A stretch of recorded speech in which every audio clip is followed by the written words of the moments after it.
Hi guys, it's Ray. I am just hopping on to do a quick video about a hack for basically anything that shifts or changes colors on a black base. Your interference colors, your chameleons, your chromes, what have you.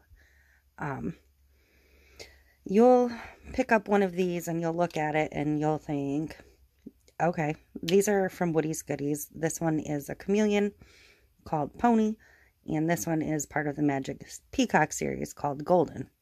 But you would have no idea how these are going to look once they're on a black base without trying them in some way, shape, or form. So what I'm going to do going forward with all of mine, I have some on paper, like samples, but I don't always write down what they are. I just kind of test them. So going forward, this is how I'm going to handle this. I could use black vinyl, but I didn't have any black vinyl handy. I'm actually basically out. So what I did is I cut little squares of cardstock on black, and I have a package of Zots, and I am just going to stick a circle to the top of each container.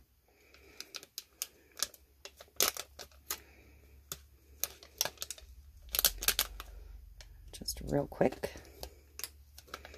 And you could do this one at a time, like as you use them.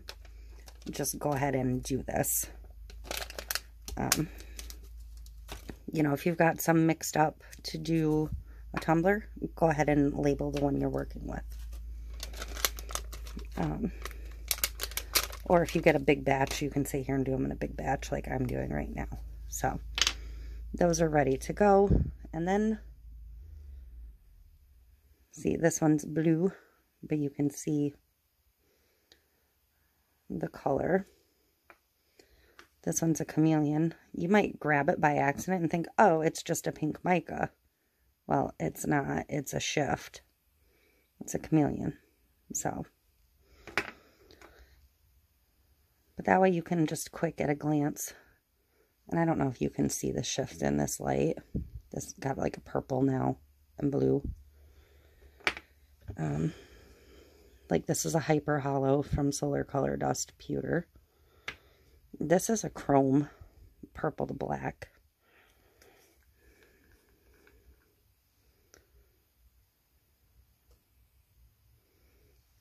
It looks really dark through the container because the pigment's so dark.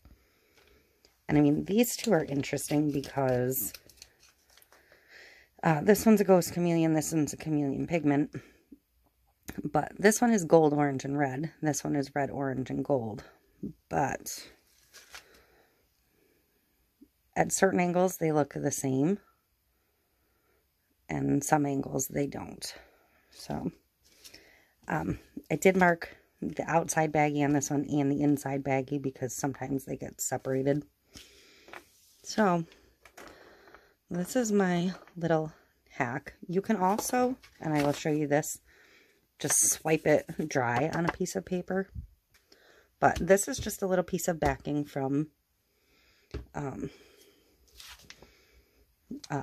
Oramask stencil film because it won't soak in. And I'm just going to take a coffee stir stick, basically, and just break it up. So I have a fresh one for each pigment because I'm only going to do 5 right now. I am just going to use clear Elmer's glue for my mixative right now. So since I'm going to do 5, I'm just going to put 5 little dots on my vinyl backing. Probably more than I need, but that's fine. So I'm going to start with this one. Now again, I could write on this piece of paper. I don't want to actually touch it. I'm going to drop a little tiny bit in there. And I'm also going to just put a little bit on the paper. Put the lid back on so I don't spill it everywhere. And you can just dry rub it on, but it's not going to give you as good a look at what it's going to do.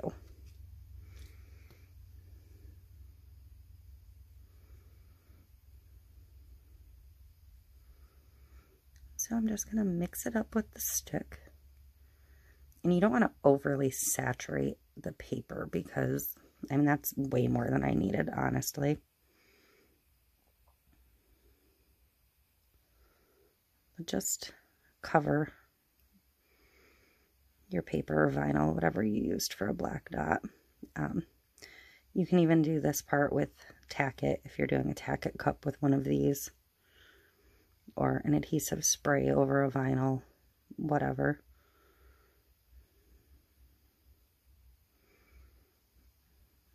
I do want to get a little bit more on there.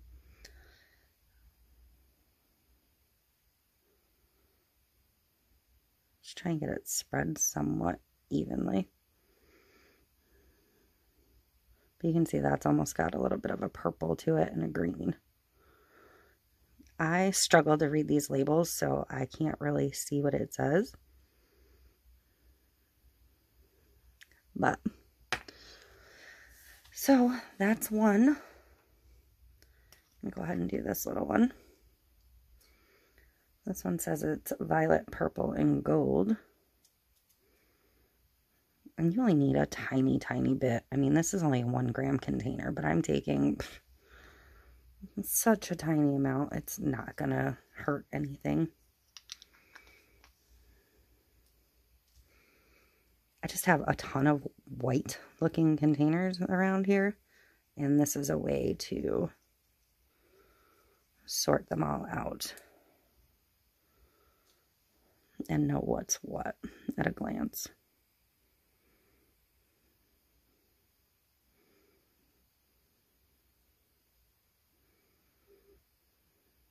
Because if you want, say, a green cup, you're going to be upset if you grab one you think is green, but it turns out to be purple or red. But you can see the purples in it now. And just set them aside and let them dry.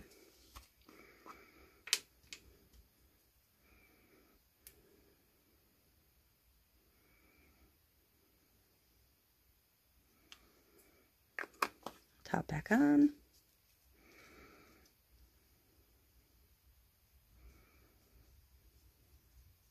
And if you're somebody that keeps a binder of all your colors or anything like that, you can certainly do it on the paper and keep a list that way, or do both. I used to be super organized and have lists of every product I carried or had in stock, and I kind of got away from that just because I ended up with so much stuff.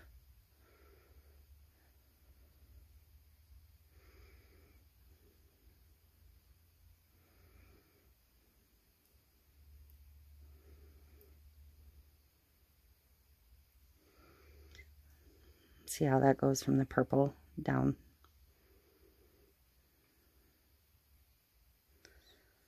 See, this one says green, orange, and purple. I can actually read the writing on this one. So there's your purple and your green. And a little bit of orange coming through the middle.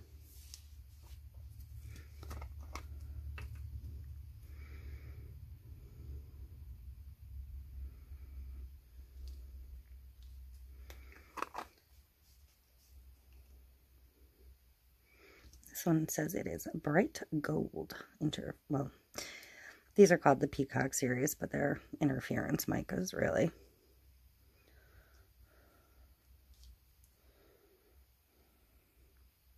Oh, she is gold.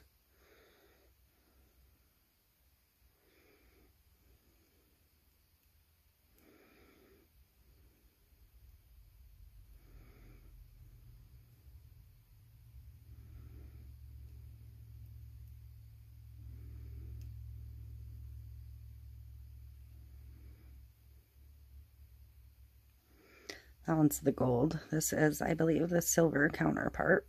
Yep. So you got a yellowy gold and silver. And then I have one more. And I didn't look at the name on this one, so it'll be a surprise. I'll sprinkle a little bit on the black paper too.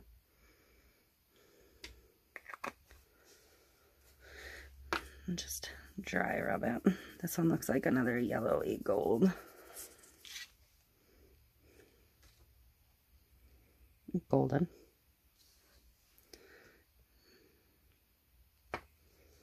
So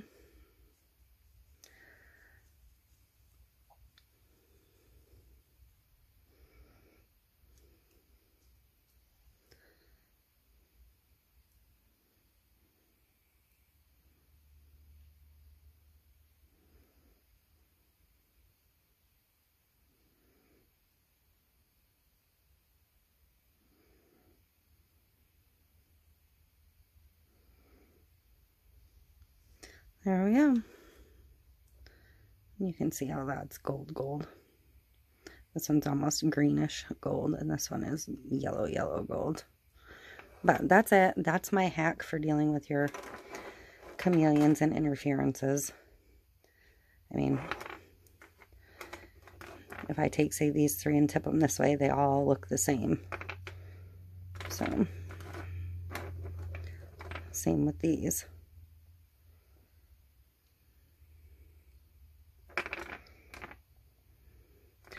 So, that way you can see what you're looking at. And that is it. That was my quick hack for the day. Let me know if you try it. Let me know how it works for you. I'm going to set this one on here so I know what baggie that came out of. And I'm going to let them finish drying. Alrighty.